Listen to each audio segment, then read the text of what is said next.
పడాలాడు ఎంత స్థలం కొనాలా, పర్మిషన్స్ ఎట్టా తీసుకోవాలా, దానికి నానా సంకల్ నాకాలాడు.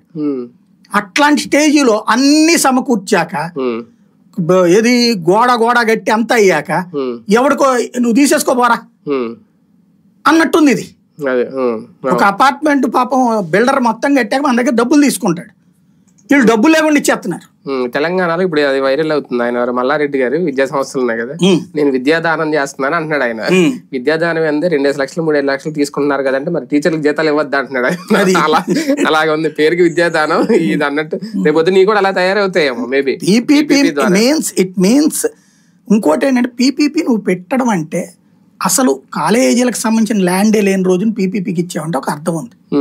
ఇప్పుడు నారాయణ వాడు మెడికల్ కాలేజీ నడుపుతాడండి, ఏంది నాకు ప్రయోజనం నాకు అర్థం కాదు. గీతం కాలేజీ నడుపుతున్నాడు, నాకేంది ప్రయోజనం? సీట్ ఆ ఏరియాలో కాలేజీ ఉంటుంది, ఎస్ఆర్ఎం ఉంటది, చదువుకుంటాం అక్కడ అంతే.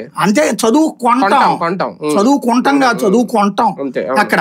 ప్రభుత్వం కూడా చదువు కొనరా అంటే ఏంది ఇందులో కొనుక్కో అని చెప్తుంది. ఇక ఇప్పటిదాకా ఈ ప్రైవేట్కి సరే డబ్బులు చచ్చో చెడో రాత్రి పగలు కష్టపడ సంపదో తాత ముత్తాతల ఆస్తో లేకపోతే మనకున్న ఆస్తో అమ్ముకుని చదివిస్తున్నారు. ఇప్పుడు అలా కాకుండా కనీసం ఒక 5% మందికి దక్కుతున్న అవకాశం ఇది. ఆ దక్కే 5% మందిని కూడా